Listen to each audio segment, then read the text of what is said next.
Olá pessoal, bem-vindos à nossa aula de propagação de calor. Eu sou o professor Denilson Santos e hoje nós falaremos um pouquinho sobre o assunto. Essa é a aula de física do segundo ano. Vamos lá! Vamos começar falando sobre condução. O calor ele pode se propagar por condução. Como? Uma imagem vale mais do que 1000 palavras. Coloquei aqui uma vela e uma estrutura de, vamos supor que é metal, tá? E a vela começa a aquecer o metal. As moléculas, as partículas que estão aqui, elas começam a vibrar. O grau de agitação térmica delas é maior do que as partículas que estão mais distantes. Então, quanto mais próximo da fonte de calor, maior a vibração, ou seja, maior a temperatura. E aí essa temperatura, esse calor, ele vai se distribuindo por toda a barra. Bem aqui ó, tem um outro desenho. É a mesma situação. Coloquei aqui um bico de Bunsen, uma barra metálica, a pessoa está segurando. A barra começa a ser aquecida e por condução o calor chegará até as mãos da pessoa. Vamos ver aqui uma outra situação, ó. Irradiação. O exemplo clássico do Sol. O Sol ele transmite calor através da irradiação. O calor ele pode ser transmitido pelo vácuo, ele pode ser transmitido através da atmosfera, enfim. Outro exemplo aqui é a fogueira. Por irradiação, as ondas de calor chegam até as mãos da pessoa. E agora a última situação, a terceira situação. O calor pode ser distribuído por convecção. Ou seja, coloquei aqui uma fonte de calor, um bule. As partículas que estão mais aquecidas, elas sobem. E as partículas que estão mais resfriadas, descem. E aí continua o processo, formando correntes de convecção. Isso também acontece no refrigerador. Você tem o congelador que fica na parte de cima. Por quê? Porque aqui na parte de cima a temperatura é menor. Então a massa de ar frio desce e a massa de ar quente sobe por ser mais leve. E esse processo continua. O mesmo é aplicado para o ar-condicionado. Vamos falar agora um pouquinho sobre fluxo de calor. É um outro assunto, mas tem tudo a ver. Eu coloquei aqui uma casinha em 3D e essa casinha ela possui 4 janelas. Vamos admitir que todas as janelas sejam feitas do mesmo material. Você já está notando que tem algumas janelas de tamanhos diferentes.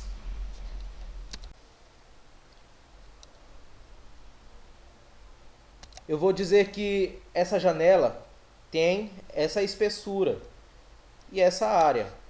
Já essa outra janela bem aqui, ela é do mesmo tamanho, possui a mesma área, porém a espessura é diferente. Agora, essa janela bem aqui, ó, ela é uma janela menorzinha. E essa janela aqui que é quadrada, coloquei ela com uma espessura bem grande. E ela é quadrada. A pergunta que eu faço é: por qual janela entrará maior fluxo de calor? Lógico, a luz do sol, vamos admitir que a luz do sol seja distribuída de forma igualitária para as 4 janelas, né? A incidência de raios solares é a mesma. E você sabe que quando o raio solar incide em uma superfície, ele transmite calor. Então, qual dessas janelas permitirá a passagem de maior fluxo de calor? Será a primeira, a segunda, a terceira ou a quarta? Será a primeira. A primeira janela. Sabe por quê? A primeira janela ela tem maior área. Observe que a área dela tem a mesma área da segunda janela. Porém, a segunda janela é mais espessa. E isso vai dificultar a passagem de calor. Aqui, ó, essas janelas já têm áreas menores. Então é lógico que o fluxo de calor que irá passar por elas será menor. Então, entenda o seguinte: o fluxo de calor ele depende da área, da espessura e do tipo de material. Nós vamos estudar com mais detalhes isso um pouquinho mais à frente. Vamos passar aqui para fluxo de calor, uma segunda situação agora. Ó. Coloquei aqui 3 barras metálicas, a barra A, a barra B e a barra C. Qual dessas barras irá receber maior quantidade de calor? O fogo A e o fogo B desapareceu. Então, você já sabe que não é o fogo B, porque A barra metálica B já teve a sua fonte de calor apagada, mesmo que os fogos tivessem a mesma intensidade. Admita também que as barras possuem o mesmo material, o mesmo comprimento e o mesmo diâmetro. E aí, qual das três barras irá receber maior quantidade de calor? É lógico que a barra A, porque a intensidade da fonte de calor é maior do que da barra C. E a fonte de calor da barra B já apagou. Ou seja, a barra A aquece mais rápido que a barra C. Aquece em menos tempo. Daí eu tenho a seguinte fórmula. Essa daqui é a letra grega φ, que representa fluxo de calor. O fluxo de calor é igual à quantidade de calor recebida dividido pelo tempo gasto para receber essa quantidade de calor. Quanto mais calor você recebe em menos tempo, maior o fluxo de calor. Agora sim, vamos falar com um pouco mais de rigor sobre fluxo de calor. Coloquei aqui uma estrutura em vidro e coloquei uma lanterna. Pronto. Olha só. Nós podemos dizer que essa estrutura de vidro possui uma área A, uma espessura E, uma temperatura do lado da lanterna θ1, uma temperatura do lado oposto ao da lanterna θ2. A é a área, E espessura, θ temperatura, ΔT variação da temperatura, ΔT variação do tempo, não confunda. K é a constante de condutividade térmica, também chamada de constante de condutibilidade térmica. E detalhe, um detalhe importante. O fluxo de calor ocorrerá do θ1 para o θ2. Por quê? Porque a temperatura no θ1 é maior que a temperatura no θ2. Se θ2 fosse maior que θ1, o fluxo de calor sairia do θ2 em direção ao θ1. Aí nós já conhecemos essa fórmula. E agora nós vamos estudar essa outra fórmula que está aparecendo aqui embaixo. Aqui eu estou utilizando o fluxo de calor. Agora eu vou falar somente da quantidade de calor aqui embaixo. Ó. A quantidade de calor que é recebida desse outro lado depende da constante de condutividade térmica do material. Tá? Cada material tem a sua constante. Depende também da área do material.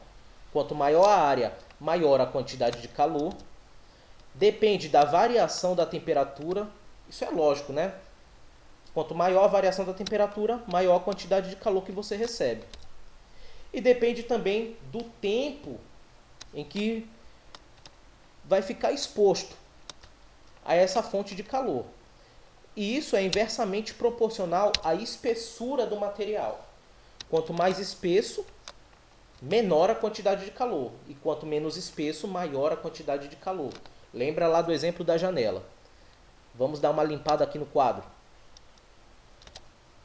Ok. Agora, ó, essa fórmula, φ, que é quantidade de calor sobre tempo, eu vou jogar ela para cá. Só que quem é a quantidade de calor? A quantidade de calor está aqui, ó, é toda essa fórmula.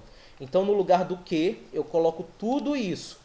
Não esqueça que tem que estar dividido pelo tempo, ou delta tempo, variação do tempo, mesma coisa.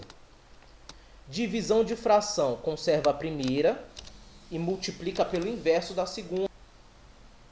O inverso de ΔT é 1 sobre ΔT. Agora nós iremos cortar o ΔT e nós ficamos com a fórmula do fluxo de calor. Então essa é a nossa fórmula, fluxo de calor. Constante de condutividade vezes a área vezes a variação da temperatura dividido pela espessura. Temos também aquela fórmula lá de cima e essa daqui de baixo, ok? Qual fórmula você vai utilizar? Vai depender da extração de dados. Aí você deve estar se perguntando sobre as unidades de medida de fluxo de calor, entre outras. Então, a unidade de medida de fluxo de calor é Joule por segundo. Joule por segundo é a mesma coisa de Watt. Watt é unidade de potência também.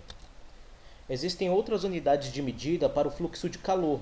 São elas: caloria por segundo, caloria por minuto, quilocaloria por segundo, quilocaloria por minuto. Agora falando sobre a constante de condutividade térmica, nós temos a unidade de medida watt por metro dividido por Kelvin, lembrando, Kelvin temperatura. Nós também temos a unidade de medida caloria por segundo vezes centímetro graus Celsius. E nós também temos quilocaloria por hora metro graus Celsius. Você não precisa se preocupar com tudo isso, tá bom? A questão, ela informa.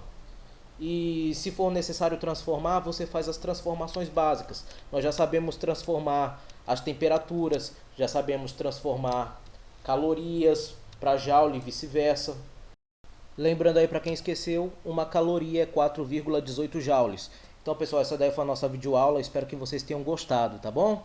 Até a próxima. Obrigado.